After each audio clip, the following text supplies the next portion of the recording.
नमस्कार विद्यार्थी मित्रांनो, मी रुपाली देवरमणी. इयत्ता 12वी प्रकरण 6 वसाहतवादाविरुद्ध भारतीयांचा संघर्ष या पाठाविषयी आपण आज माहिती पाहणार आहोत. तर त्यामध्ये महत्त्वपूर्ण एकूण 9 पॉईंट आहेत, त्याबद्दल सविस्तरपणे आपल्याला माहिती पाहायची आहे. तर पहिला पॉईंट आहे 1857 पूर्वीचे लढे. दुसरं पॉईंट आहे 1857 चे स्वातंत्र्य युद्ध. तिसरं पॉईंट आहे भारतीय राष्ट्रीय सभेची स्थापनेची पार्श्वभूमी. नंतरचा चौथा आहे भारतीय राष्ट्रीय सभेची स्थापना, जहाल आणि मवाळ विचारसरणी. आणि सहावा आहे सशस्त्र क्रांतिकारकाचे लढे. याविषयी आपण माहिती पाहत असताना या पाठात आपण भारतीय आणि वसाहतवादाविरुद्ध कसं संघर्ष केला याचा अभ्यास आता या पाठामध्ये आपल्याला अभ्यासावायचा आहे. तर पहिला आहे 6.1 मध्ये 1857 चे पूर्वीचे लढे. म्हणजे 1757 मध्ये जेव्हा प्लासीच्या लढाईने ब्रिटिश सत्तेचा पाया भारतात घालण्यात आला, तेव्हापासून 1857 या 100 वर्षात 1857 हा मोठा बंड म्हणून समजला जातो. किंवा स्वातंत्र्यवीर सावरकर यांनी याला भारताचे स्वातंत्र्य समर असं या वर्णनाचं, या लढ्याचं महत्त्व त्यांनी वर्णन करून सांगितलेलं आहे. तर ह्यापूर्वी छोटे छोटे या 100 वर्षाच्या कालावधीमध्ये छोटे छोटे त्या प्रांतामध्ये अनेक लढाया किंवा बंड होऊन गेल्या. त्या बंडांविषयी आपल्याला चर्चा करायचं आहे. तर 1818 मध्ये खानदेश हा काय झालेला होता, इंग्रजांच्या ताब्यात गेला. म्हणजे मराठ्याचं आपलं स्वराज्य हे इंग्रजांना स्वाधीन केले. मग सातपुडा म्हणा, सातमाळा आणि अजिंठाच्या परिसरातील भिल्ल एकत्र आले आणि दुसऱ्या बाजीरावाचे विश्वासू सहकारी त्रिंबकजी डेंगळे कैदेतून निसटले आणि त्यांनी भिल्लांना काय दिली, प्रेरणा दिली. त्रिंबकजी डेंगळे यांचे पुतणे गोंदाजे आणि महिपा यांनी या उठावाचं नेतृत्व केलं. या उठावात हजारो भिल्लांनी सुद्धा भाग घेतलेला होता. भिल्लांनी त्यांच्या स्वातंत्र्यासाठी, हक्कासाठी उठाव केलेला आहे. त्यानंतर कॅप्टन ब्रिग्ज यांनी या भिल्लांची कोंडी करण्यास सुरुवात केली. इंग्रजांच्या अधिकारी कॅप्टन ब्रिग्ज यांनी भिल्ल लोकांचा, जमातीच्या लोकांचा कोंडी करण्यास सुरुवात केला. त्यांनी भिल्लांची रसद बंद केली. इंग्रजी सत्तेचा प्रमुख माउंट स्टुअर्ट एल्फिस्टनने काही भिल्लांनाच वाडसरूचे संरक्षण करण्याच्या कामावर नेमलेले होते. तर काही भिल्लांना नोकरी आणि पेन्शन्स त्यांनी द्यायला सुरुवात केली. त्यामुळे काय झालं, एका बाजूला भिल्लांना असं सवलती देत राहिल्यामुळं दुसऱ्या बाजूने मात्र त्याची गळचेपी करण्यास सुरुवात केली. आणि 1822च्या दरम्यान हरी या भिल्ल्याचा मोरख्यांचा उठाव कॅप्टन रॉबिन्सन यांनी काय केलेला आहे, दडपून टाकलेला आहे. आणि भिल्लांचा उठाव लेफ्टनंट आउट्रम यांनी मोडून काढला. त्याचबरोबर त्यांनी भिल्लांमध्ये राहून त्यांच्यात विश्वासही निर्माण केला.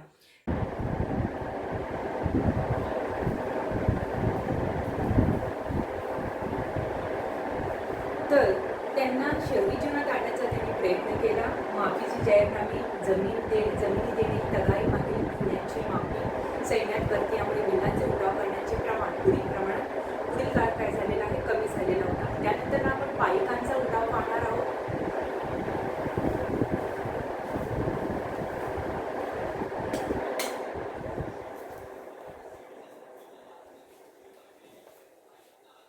तर पहा विद्यार्थ्यांनो, ओडिसात मध्ययुगीन काळापासून काय होती, पायीक पद्धती अस्तित्वात होती. तिथल्या निरनिराळ्या स्वतंत्र राज्याचे जे खडे सैनिक होते त्यांनाच ते पायीक असं म्हणत. मग राजांनी या पायिकांना जमिनी मोफत देऊन त्यांना कसण्यासाठी ते देत आणि ते कसूनच ते पायिकाने आपला उदरनिर्वाह भागवत असे. त्या बदल्यात जर युद्धाचा प्रसंग उद्भवला असेल तर त्यांनी आपल्या राजांच्या बाजूने लढायला उभे राहायचे अशी अट त्यांना होती.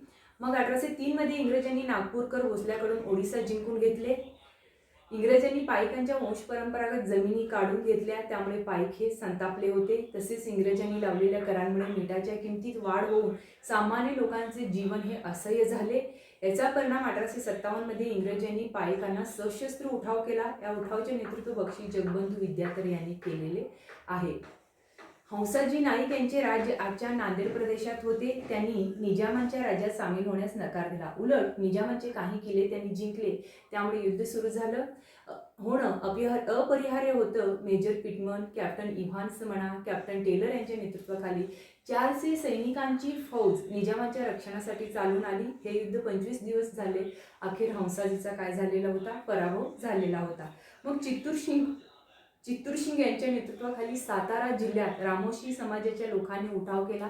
संतू नाईक म्हणा व उमाजी नाईक हे त्यांचे काय होते, म्होरके होते. मग पुण्याहून मुंबईला जाणारा सावकारी ऐवज त्यांनी ताब्यात घेतलेला होता.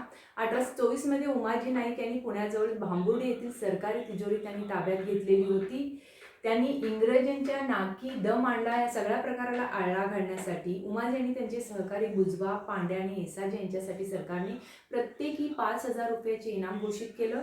गावकऱ्यांनी त्यांना अन्न, वस्त्र, निवारा, पैसा देऊ नये असा आदेश काढून हा उठाव मोडून काढण्यासाठी प्रयत्न केला. मग सरकारने वतनी जप्त करण्याची धमकी सुद्धा दिली.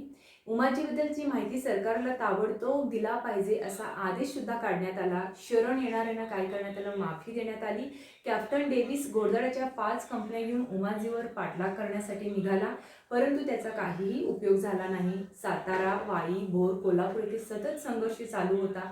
कॅप्टन मॅकिंटोशने उमाजीचा पाठलाग सुरू केला.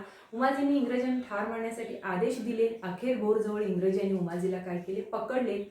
उमाजी नाईक यांच्यावर खटला भरून पुणे येथे त्यांना फाशी देण्यात आली. अशा प्रकारे उमाजी नाईकचा विषय इथं संपतो. तर पुढे 1828 देवगडचा किल्लेदार फोडसावंत तांदूळवाडीकर यांनी सुद्धा उठाव करण्याचा प्रयत्न केला, मात्र इंग्रजांनी हा सुद्धा उठाव मोडून काढलेला आहे.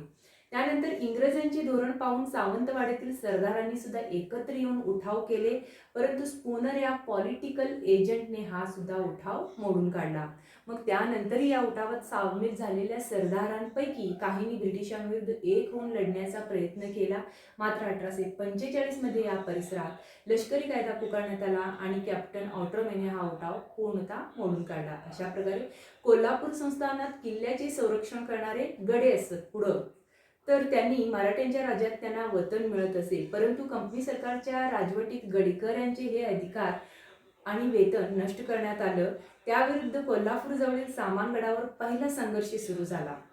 कॅप्टन ऑट्रोवेंच्या नेतृत्वाखाली इंग्रजांच्या फौजा आल्या. 1844 पन्हाळा, पावनगड, विशाळगड उठाववाल्यांच्या ताब्यात आले. म्हणजे त्यानंतर मद्रासकडून इंग्रजांची सुसज्ज फौज आल्याने गडकरांना शरणागती पत्करावी लागली.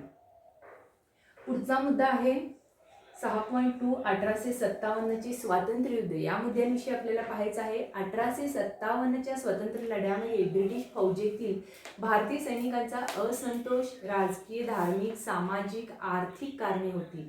म्हणजे ब्रिटिश फौजेतील भारतीय सैनिकांना देण्यात येणारी वागणूक आणि त्यांच्यावर असणारी बंधने यामुळे या सैनिकात असंतोष वाढत होता. भारतीय सैनिकांच्या भत्त्यात कपात म्हणा, त्यांना समुद्र ओलांडण्याची सक्ती, कवायतीच्या वेळी होणारा अपमान, नोकरीतील बदल्यांबाबत केला जाणारा पक्षपात, कार्यक्षमतेमुळे होणारा अन्याय, वरिष्ठ पदावर बढती न मिळणे यामुळे भारतीय सैनिक काय झालेले होते, दुखावले गेले होते. गव्हर्नर जनरल लॉर्ड डलहौसीने दत्तक वारसा हक्क नामंजूर केल्याने भारतीय संस्थानिकांमध्ये असंतोषाचे वातावरण निर्माण झाले. सातारा, जैतपूर, संबळपूर, उदयपूर, नागपूर, झांसी ही संस्थाने डलहौसीनं काय केलेली होती, खालसा केली होती. मग संस्थाने खालसा केल्यामुळे संस्थानांमधील सैनिक हे बेकार झाले. शेतीवर या अतिरिक्त सैनिकांचा भार पडला. राजकारभाराच्या माध्यमातून कंपनी सरकार धर्मगुडवेपणा करीत आहे अशी समजूत लोकांच्या मनात मूळ धरू लागली होती. संस्थाने खालसा करण्याबरोबरच ब्रिटिशांनी वतनीही जप्त केली होती. त्यामुळे नाराज असणारा स्थानिक वर्ग काय होता, खूप मोठा होता. भारतीय परंपरेचा, येथील पीक पद्धतीचा, हवामानाचा विचार न करता ब्रिटिश सरकारने महालवारी, जमीनदारी आणि कायमदारा अशा प्रकारचे अनेक पद्धतीचे कर वसुलीचे प्रयोग त्यांनी राबवलेले होते. त्यामुळे शेतकरी कंगाल बनले, जमीनदार आणि कंपनी सरकार हे काय झालेले होते, श्रीमंत बनत होते. पूर्वी शेतसारा वस्तू रूपात भरता येत होता, आता तो रोख स्वरूपात द्यावा लागलेले. पीक येवो अथवा न येवो शेतकऱ्यांना मात्र शेतसारा भरावाच लागे. यातच दुष्काळ आला तर शेतकऱ्यांची अवस्था अतिशय बिकट होईल. दुष्काळ म्हणा, साथीचे रोग म्हणा, याचा सर्वाधिक फटका माणसे, जनावरे यांना बसायचा. भारतीयांच्या समस्याच्या संदर्भात ब्रिटिशांचा दृष्टिकोन कसा असायचा, सहानुभूती शून्य असायचा. सावकार आणि सरकार यांच्या कसाट्यात सर्वसामान्य शेतकरी पडला. अडचणीत सापडलेला शेतकरी नाइलाजान पोटी रोख पैशांसाठी जमीन विकू लागला आणि तो अधिकच अडचणीत आला. कंपनीने जमीन विक्री योग्य बनवून स्वतःच ते घेतले. म्हणजे इंग्रज मळेवाल्यांनी स्वतःच कंपनीची खरेदी केली किंवा शेतीची खरेदी केली. पुढे इंग्रज मळेवाल्यांनी येथे नगदी पिके घेण्यास सुरुवात केली. निळीच्या शेतात काम करणाऱ्या मजुरांची अवस्था तर काय होती, बिकट होती. म्हणजे शेतकऱ्यांना स्वतःच जमीन ब्रिटिश अधिकाऱ्यांना विकावं लागलं आणि स्वतःच्या जमिनीत त्यांना मजूर म्हणून काम करावे लागले. सर्वाधिक बेकारी, असंतोष, अविश्वास यांनी भारतभर सामान्य जनतेचे जगणं काय झालेलं होतं, अवघड झालेलं होतं. तर आर्थिक पिळवणुकीबरोबरच त्यांनी ब्रिटिश काय करत होते, धर्मांतर करायचे. भारतीयांच्या रूढी परंपरा याबाबतही ब्रिटिशांची धोरणे या गोष्टींमुळे भारतीयांच्या मनात ब्रिटिशांबद्दल असलेल्या असंतोषात काय झालेलं आहे, भर पडत होती. पुढं इतकं सगळे असंतोष अन्याय असताना सुद्धा हे सगळी मानसिक परिस्थिती किंवा पार्श्वभूमी 1857च्या उठावाला कारणीभूत असून सुद्धा एक तात्कालीन कारणाची गरज होती. ते तात्कालीन कारण काय होतं हे आपण पाहणार आहोत.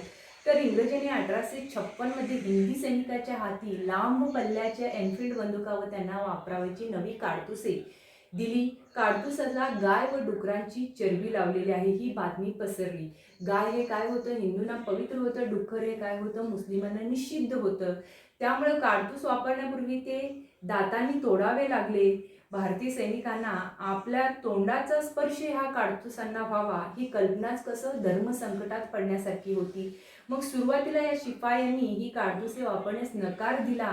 त्यांचे उठाव इंग्रजांनी मोडून काढले. मग मार्च 1857 बराकपूर छावणीत मंगल पांडे यांनी यांच्याविरुद्ध उठाव केला, आवाज उठविला आणि इंग्रजांनी मंगल पांडे यांना काय करण्यात आलं, फाशी दिली. सैनिकांमधील असंतोष वाढत होता. या घटनेच्या पाठोपाठ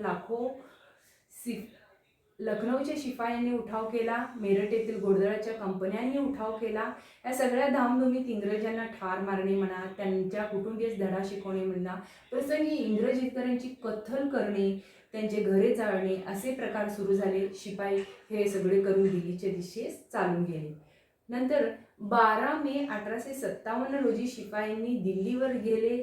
पूर्णपणे दिल्लीवर आपलं वर्चस्व प्रस्थापित केलं. त्यांनी मुघल बादशाह त्यावेळेचा बहादूर शहा यांच्याकडं लढ्याचे नेतृत्व दिलं आणि भारताचा सम्राट म्हणून त्यांच्या नावाने द्वाही फिरवण्यात आली. बहादूर शहा यास त्यांनी काय बनवलं, ब्रिटिश 1857च्या उठावात जर ब्रिटिशांना हरवण्यात यश मिळवले तर ब्रिटिशाला भारताबाहेरून जर पळवून आपण लावलो तर पुढचं भारताचे सर्वेसर्वा किंवा प्रमुख कोण असेल, बहादूर शहा असेल.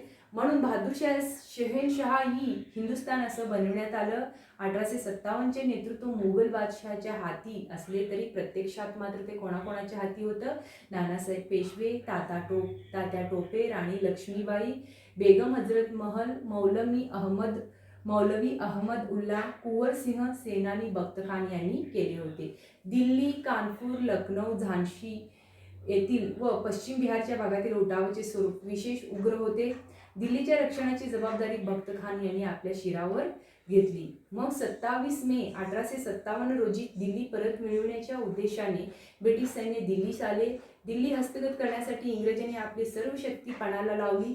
या युद्धात ब्रिगेडियर जॉन निकोलस मारला गेला. सर जॉन लॉरेन्स व शीत फलटणीमुळे ब्रिटिशांनी दिल्ली जिंकली. ब्रिटिश जनरल हडसनने बहादूर शहांना अटक केले व रंगूनला ब्रह्मदेश पाठवले. अशा प्रकारे बहादूर शहा यांचे 1862 व तिकडेच निधन झालं. त्यापूर्वीच अयोध्या, लखनौ व वायव्य प्रांतात उठावाने वेग घेतलेला होता. अलीगड, इटावा, मथुरा, लखनौ, बरेली, आझमगड, फैजाबाद, कानपूर, झांसी, अहमदाबाद येथे असंतोष वाढल्यासारखा पसरत होता. मग पंजाबमध्ये जालंधर, लुधियाना, मुलतान, सियालकोट येथे शिपायांनी उठावाचे सक्रिय स्वागत केले. मध्य प्रांतातील ग्वालियर, इंदौर, महू, सागर येथेही अशा स्वरूपाच्या घटना घडल्या. नसिराबाद येथील लष्करी छावणीत व उर्वरित राजस्थानांमध्येही उठाव झालेला होता.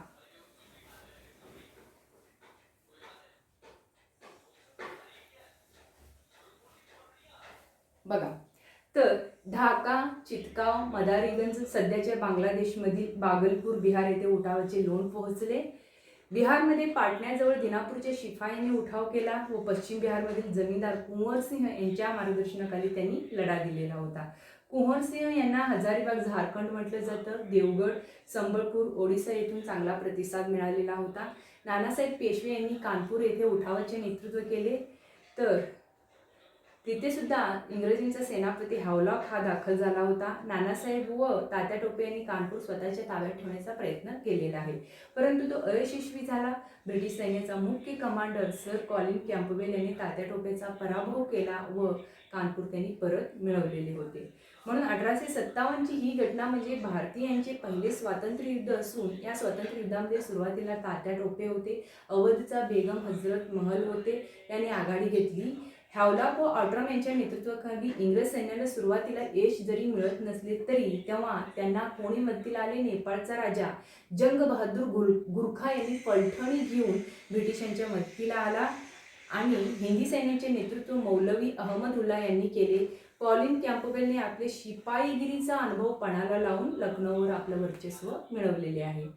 गव्हर्नर जनरल लॉर्ड कॅनिंग यांच्या आदेशावरून मद्रासचा कर्नल नील सुसज्ज लष्कर घेऊन वाराणसी अलाहाबाद घेण्यास आला. येथे सर्वत्र उठाव करताना जनतेचा पाठिंबा होता. कर्नल नीलने हिंदी सैन्याच्या गोळीबाराला तोफानी उत्तर दिले. कत्तली करणे, फासावर लटकवणे या प्रकाराने आपल्या क्रौर्याचे प्रदर्शन नीलने केले.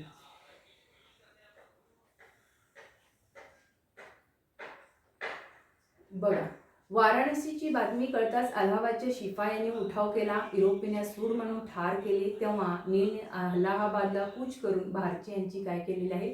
सरसकट कत्तल केली. इंग्रजांनी अत्याचाराचा कळस गाठला. झाशीत हिंदी सैन्याने ब्रिटिशांच्या विरोधात उठाव केला. तात्या टोपे म्हणा, नानासाहेब पेशवे यांच्या मदतीने झाशीत राणी लक्ष्मीबाईंच्या नेतृत्वाखाली उठावकर्ते संघटित झाले. सर व्यू रोज यांनी झाशीस वेढा दिला. तात्या टोपे राणीच्या मदतीला आले पण व्यू रोज यांनी त्यांचा पराभव केला. ब्रिटिशांनी काल्फी जिंकले. झाशीच्या राणी युद्धात वीरमरण आले. ग्वालियरचा सरदार मानसिंह यांनी तात्या टोपे यांना विश्वासघाताने इंग्रजांच्या हवाली केले. म्हणजे त्यांना 1859 मध्ये फाशी देण्यात आली. या धामधुमीत नानासाहेब पेशवे म्हणा, दुसऱ्या बाजीरावांची पत्नी पुतणे रावसाहेब नेपाळमध्ये गेले होते, तिकडेच कायमचे राहिले. म्हणून महाराष्ट्रात साताऱ्यात रंगो बापूजी गुप्ते यांनी हा उठाव घडवून आणण्याचा अयशस्वी प्रयत्न केलेला होता. गुप्ते यांच्या सहकाऱ्यांना सुद्धा काय करण्यात आलं? शिक्षा देण्यात आल्या. नरगुंदचे संस्थापक बाबासाहेब भावे यांनी 1858 मध्ये उठाव केला. मुंबईतील कटाची कल्पना इंग्रजांना येताच त्यांनी कटवाल्यांना तोफेच्या तोंडी दिली आणि खानदेशात भीमा नाईक, कजारसिंग नाईक यांनी 7 लाखांचा सरकारी खजिना लुटला. आंबापाणी, जळगाव जिल्हा येथे भिल्ल आणि इंग्रजांच्या लढाई झाली. भिल्लांचा पराभव झाला. कित्येक भिल्लांना अटक झाली. किती जणांवर लष्करी कोर्टात खटले चालवून त्यांना फाशी देण्यात आलं. कोल्हापूर येथे उठावाची बातमी पोहोचताच अगोदरच तयारीत आलेल्या रामजी शिरसाट यांनी सरकारी खजिना ताब्यात घेतला व स्वातंत्र्य युद्धात सहभागी होण्यास तयार असलेले सैन्य गोळा करण्यास त्यांनी सुरुवात केली. पुढे याला अधिक प्रतिसाद म्हणून कोल्हापूरच्या राजघराण्यातील चिमासाहेब यांनी उठावकर्त्याचे नेतृत्व करण्यास सुरुवात केली. बेळगाव, धारवाड, कोल्हापूर येथे या उठावास प्रतिसाद मिळालेला आहे. अशा प्रकारे 1857चे स्वातंत्र्य युद्ध हे जवळजवळ वर्ष सव्वा वर्षे चालू होते. दिल्ली, मेरठ, कानपूर, लखनौ, ग्वालियर इत्यादी ठिकाणी लढलेल्या हिंदी शिपायांची संख्या सुमारे 1 लाखाच्या आसपास जाईल एवढी मोठी होती. शस्त्रबळ, शौर्य, धैर्य यातही ते कमी नव्हते. तरीही या लढ्यात भारतीयांना अपयश आले. 1857च्या लढ्याच्या प्रसंगी भारतीयांच्या मनात उफाळलेला असंतोष लक्षात घेऊन इंग्लंडची राणी व्हिक्टोरिया याने राणीचा जाहीरनामा प्रसिद्ध केला. त्यामध्ये सर्व भारतीय आमचे प्रजाजन आहेत असे म्हणत राणीने भारतीयांना उद्देशून काही आश्वासने दिली. या आश्वासनांमध्ये भारतीय प्रजाजनांमध्ये वंश आहे, धर्म, जात व जन्मस्थान या निकषाच्या आधारे कोणताही भेदभाव केला जाणार नाही असे म्हटलं जातं. तसेच नोकऱ्या व गुणवत्तेच्या निकषावर दिल्या जातील. तसे धार्मिक बाबतीत ब्रिटिश सरकार हस्तक्षेप करणार नाही. संस्थानिकांशी केलेल्या कराराचे पालन केले जाईल. संस्थानिक खालसा केली जाणार नाहीत इत्यादी आश्वासनाचा समावेश या जाहीरनाम्यात होता. अशा प्रकारे भारतीयांवरही याच घटनेचा खोलवर परिणाम झाला. प्रादेशिक निष्ठांच्या जागी राष्ट्रीय भावनेचा उदय होऊ लागला. ब्रिटिशांवर लढा देण्यासाठी वापरलेले सशस्त्र मार्ग निरुपयोगी ठरल्यामुळे नवे मार्ग शोधण्याची गरज भारतीयांना जाणवू लागली. पुढे भारतीयांची एकजूट होऊ नये म्हणून फोडावर राज्य करा या नीतीचा वापर ब्रिटिशांनी केलेला आहे.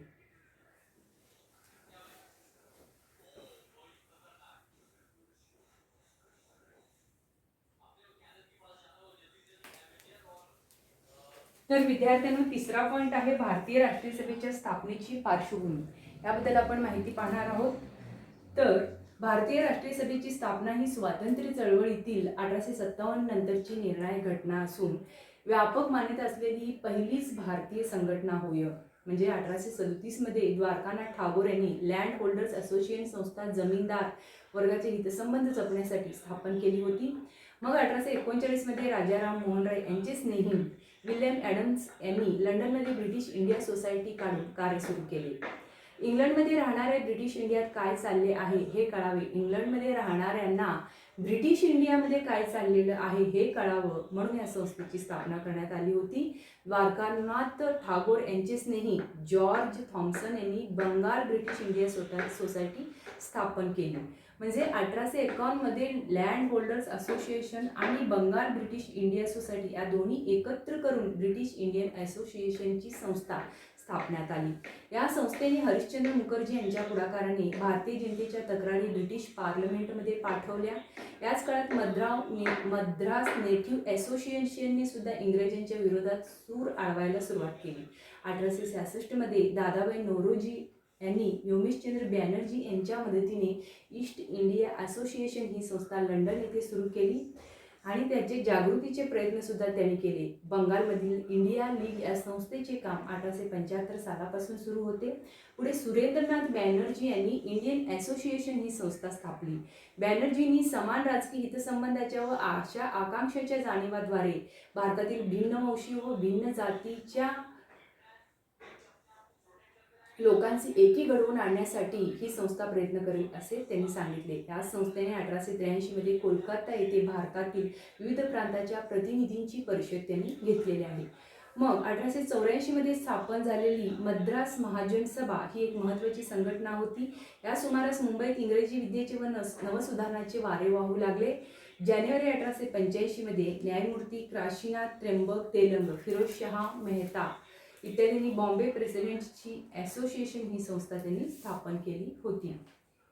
पुढचा आहे भारतीय राष्ट्रीय सभेची स्थापना. या मुद्द्यांविषयी आपण पाहणार आहोत. तर 28 डिसेंबर 1828 रोजी मुंबईच्या गोकुळदास तेजपाल संस्कृत महाविद्यालयाच्या सभागृहात इंडियन नॅशनल काँग्रेस उर्फ भारतीय राष्ट्रीय सभेचे पहिले अधिवेशन झाले. म्हणजे या अधिवेशनात 72 प्रतिनिधी उपस्थित असून योमेशचंद्र बॅनर्जी हे पहिले राष्ट्रीय सभेच्या अधिवेशनाचे अध्यक्ष होते. फिरोजशहा मेहता, दादाबाई नौरोजी, रहीमतुल्ला सयानी, काशीनाथ त्र्यंबक तेलंग, गोपाळकृष्ण गोखले इत्यादी मान्यवर मंडळी अधिवेशनात सहभागी झालेले होते. म्हणजे भारतीय राष्ट्रीय सभेच्या स्थापनेत ॲलन ॲक्टोवियन ह्यूम या ब्रिटिश अधिकाऱ्यांनीही पुढाकार घेतला होता. पहिल्या अधिवेशनात एकूण 9 ठराव संमत करण्यात आला. इंग्रजांच्या राजकारणाची चौकशी करण्यासाठी एक आयोग नेमण्यात यावा. मध्यवर्ती व प्रांतिक कायदेमंडळात मोठ्या प्रमाणात लोकनियुक्त प्रतिनिधी असावेत. प्रशासकीय सेवांमध्ये भारतीय लोकांचा भाग द्यावा. संधी नोकरीच्या परीक्षा घेण्यात हिंदुस्थानात घ्याव्यात. लष्करी खर्च वाढवू नये. उच्च शिक्षणावर अधिक खर्च करावा. तांत्रिक शिक्षणाची सोय करावी इत्यादी मागण्या करण्यात आल्या. पुढचा आहे मवाळ आणि जहाल विचारसरणी. याविषयी आपण माहिती पाहणार आहोत. तर याच काळात विशेषतः महाराष्ट्रात आधी राजकीय सुधारणा की सामाजिक सुधारणा हा वाद सुरू झालेला होता. स्वातंत्र्य मिळाले की समाज सुधारेल हा जहाल विचारसरणी गटांची विचारसरणी असून तर समाज सुधारल्याशिवाय स्वातंत्र्य हे काय आहे अपूर्ण आहे अशी मवाळ गटाची विचारसरणी होती. समाज सुधारण्यासाठी ब्रिटिश सरकारची मदत घेण्यास हरकत नाही असे मवाळ गटाला वाटे. या गटाला मवाळ असे म्हटले जाईल. गोपाळ गणेश आगरकर हे काय होते सुधारकांचे अग्रणी होते. आधी आपण सुधारले पाहिजे, आपले घर सुधारले पाहिजे असे ते म्हणत. जहालांचे नेते लोकमान्य टिळक म्हणत हे घरच माझं नाही तर ते अगोदर आपल्या ताब्यात घेऊ, मग आपल्याला हव्या त्या सुधारणा घेऊ असे लोकमान्य टिळक किंवा जहाल विचारसरणीच्या लोकांना वाटे. फिरोजशहा मेहता, गोपाळकृष्ण गोखले हे मवाळांचे नेते असून सरकारला आपण आपली घराणी साधार पटवून देण्याचा प्रयत्न करू. साधार जर पटवून देऊ शकलो तर सरकार आपल्याला निराश करणार नाही असे मवाळ गटाला प्रामाणिकपणे वाटे. अर्ज, विनंत्यागर भाषणे करून इंग्रजी सत्ता हे बदणार नाही असे लोकमान्य टिळकांच्या गटाचे ठाम असं मत होते. मग राष्ट्रीय सभेतील हे मतभेद 1907 सालच्या सुरतमध्ये झालेल्या अधिवेशनात विकोपाला गेलं. स्वदेशी व बहिष्कार हे ठराव बाजूला सारण्याचा मवाळ नेत्यांचा विचार किंवा प्रयत्न होता. तो यशस्वी होऊ नये अशी जहाल लोकांची खटपट चालू होती. त्यामुळे अधिवेशनाच्या वेळी काय झाला, तणाव वाढला, तडजोड अशक्य झाली. अखेर काय झालं, राष्ट्रीय सभा ही काय झाली, दुभंगली. म्हणजेच राष्ट्रीय सभेत जहाल आणि मवाळ गट यांच्यामध्ये फूट पडली. राष्ट्रीय सभेच्या कार्याला शह देण्यासाठी लॉर्ड कर्झन यांनी बंगाल प्रांताची फाळणी करण्याचा घाट घातला. मग बंगालच्या फाळणीनंतर सरकारने जहाल नेत्यांविरुद्ध कडक कारवाई केली. लोकमान्य टिळकांवर राजद्रोहाचा आरोप ठेवून त्यांना 6 वर्षे मंडालेच्या तुरुंगात टाकण्यात आला. बिपिनचंद्र पाल यांना कारावासाची शिक्षा ठोठावली, तर लाला लजपतराय यांना काय करण्यात आलं, हद्दपार करण्यात आलं. अशा प्रकारे लोकमान्य टिळक 1914 मध्ये कारावासाची शिक्षा भोगून भारतात परत आले. त्यानंतर जहाल व मवाळ यांची एकजूट होऊन 1916 मध्ये काँग्रेसच्या लखनौ अधिवेशनात ते पुन्हा एकत्र आलेले दिसतात. म्हणजे राष्ट्रीय सभेची फूट 1907 सालच्या सुरत अधिवेशनामध्ये झालेली होती, तर त्यांच्यामध्ये एकी 1916 मध्ये ते लखनौच्या अधिवेशनामध्ये राष्ट्रीय सभेमधील जहाल आणि मवाळ गट परत एकत्र आलेला आपल्याला दिसून येतात. बघा इथं अधिक माहिती आहे का तुम्हाला, हे अधिक माहिती आपण पाहणार आहोत. तर पहिले महायुद्ध सुरू झाले तेव्हा लोकमान्य टिळक मंडालेच्या तुरुंगातून सुटून आलेले होते. म्हणजे पहिला महायुद्धाचा कालावधी काय होता, 1914 ते 18 असून त्यावेळेला 14 मध्येच लोकमान्य टिळक तुरुंगातून सुटून आलेले होते.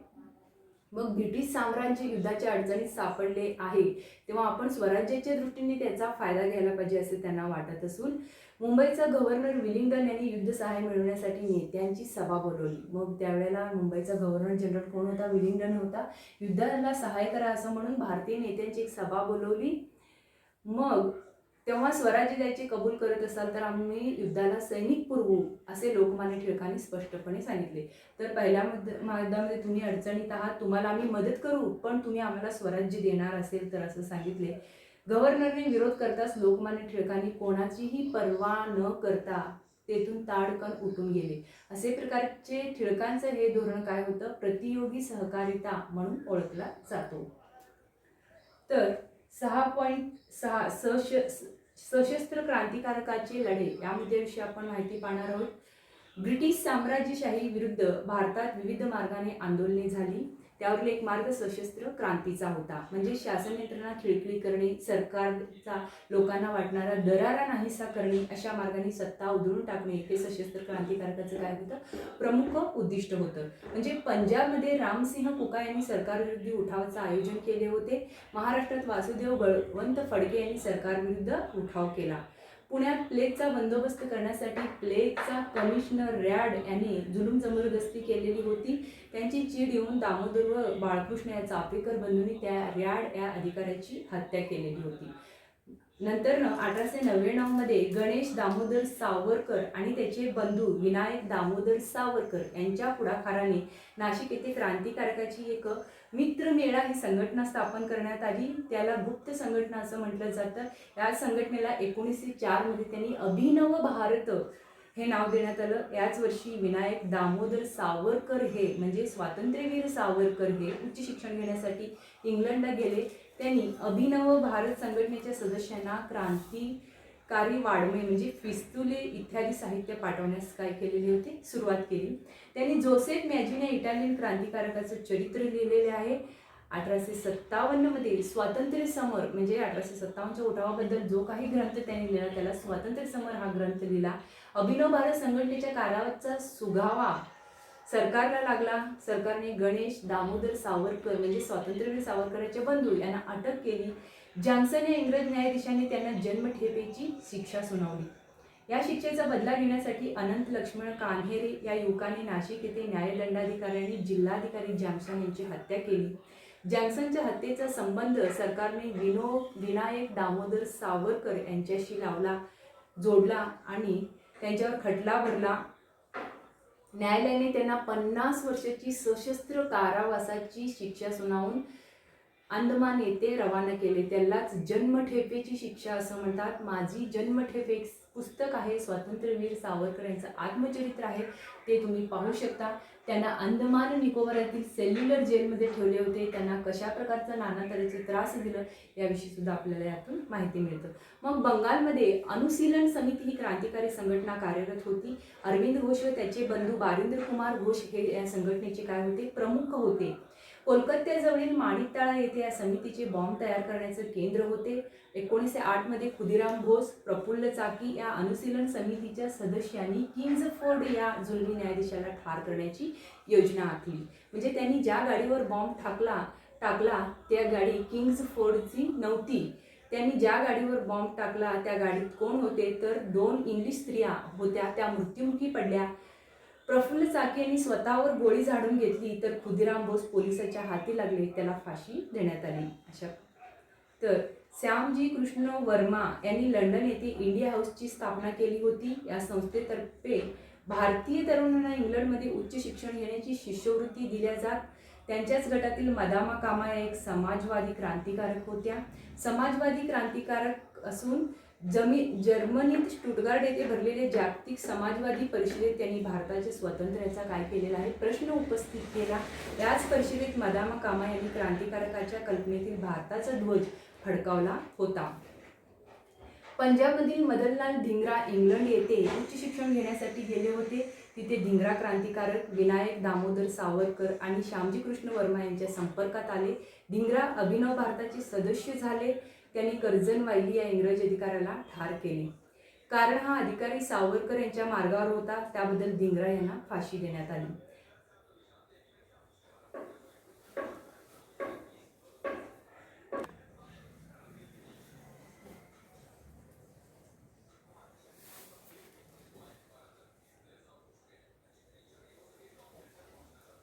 बघा, अमेरिका व कॅनडा येथील भारतीयांनी गदर या संघटनेची स्थापना केली होती.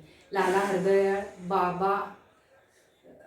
हरदयाळ, भाई परमानंद, डॉक्टर पांडुरंग सदाशिव खानकोजे इत्यादी क्रांतिकारी या संघटनेचे काय होते, प्रमुख नेते होते. गदर म्हणजे काय, विद्रोह. गदर हे या संघटनेचे मुखपत्राचं काय होतं, नाव होतं. राष्ट्रप्रेम व क्रांती यांचा संदेश या मुखपत्राने भारतीयांना दिला. या कार्यात हुतात्मा विष्णू गणेश पिंगळे यांचा विशेष सहभाग होता. क्रांतिकारकांनी क्रांतिकार्यासाठी लागणारा पैसा जमवण्यासाठी रेल्वेतून नेला जाणारा सरकारी खजिना घेतला. यालाच काकोरी कट असं म्हटलं जातं. सरकारने तत्काळ कारवाई करून क्रांतिकारकांना अटकेत टाकले. त्याच्यावर खटले चालवण्यात आले. अशफाक उल्ला, रामप्रसाद बिस्मिल, रोशन सिंह, राजेंद्र लाहिरी यांना फाशी देण्यात आलं. याच दरम्यान भारतात कार्ल मार्क्सचे क्रांतिकारी विचार अनुसरणाऱ्या तरुणांचा साम्यवादी पक्ष स्थापन झाला. वसाहतवादी ब्रिटिश राज्य उलथवून टाकण्याचे श्रमिकांचे राज्य स्थापन झाले, हे त्यांचे उद्दिष्ट होते. या विचारसरणीच्या तरुणांवर सशस्त्र क्रांतीच्या प्रयत्नावरून खटले चालवण्यात आले. या संदर्भात मीरत खटला आणि कानपूर खटला विशेष गाजलेला आहे. या खटल्यांमध्ये कॉम्रेड श्रीपाद अमृत डांगे, मुझफ्फर अहमद, केशव नीलकंठ जोगळेकर यांचा समावेश होता.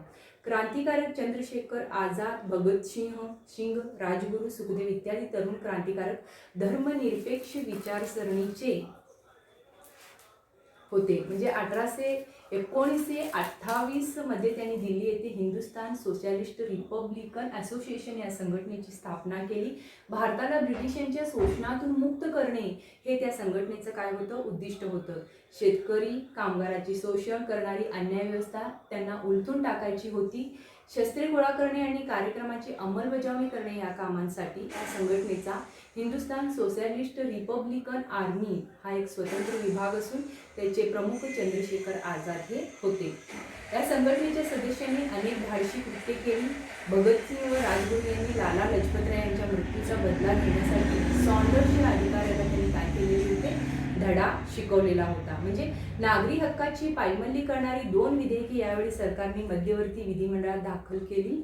त्यांचा निषेध करण्यासाठी भगतसिंग व बटुकेश्वर दत्त यांनी विधिमंडळात बॉम्बस्फोट केला व ते पोलिसांच्या स्वाधीन झाले. राजद्रोहाच्या आरोपाखाली भगतसिंह, राजगुरू व सुखदेव यांना 1931 मध्ये लाहोर येथे फाशी देण्यात आली. चंद्रशेखर आझाद यांनी अलाहाबादच्या अल्फ्रेड पार्कमध्ये पोलिसांशी संघर्ष केला. या संघर्षात त्यांनी हौतात्म्य पत्करले. सूर्यसेन हे बंगालमधील चितगाव येथील क्रांती गटाचे प्रमुख होते. चितगाव येथील शस्त्रगारांवरील हल्ल्यांची योजना सूर्यसेन यांनी आखली. तेथील शस्त्रास्त्रे ताब्यात घेतली. चळवळ भरात असताना सूर्यसेन व त्याचे काही सहकारी पोलिसांच्या हाती सापडले. सूर्यसेन व त्यांच्या 12 सहकाऱ्यांना फाशीची शिक्षा देण्यात आली. या गटातील कल्पना दत्त यांना जन्मठेप झाली. प्रीतीलता वड्डेदारांनी पोलिसांच्या हाती न लागता आत्माहुती दिली. शांती घोष व सुनीता चौधरी या 2 शाळकरी मुलींनी जिल्हा न्यायाधीश चार्ल्स बॅकलँड यांना ठार केले. या दोघींनाही पकडण्यात आले.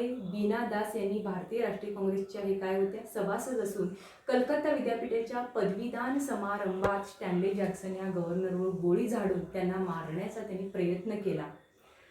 परंतु त्यात ते अयशस्वी ठरल्या. त्यांना 9 वर्षे सशस्त्र कारावासाचा शिक्षा भोगावा लागला.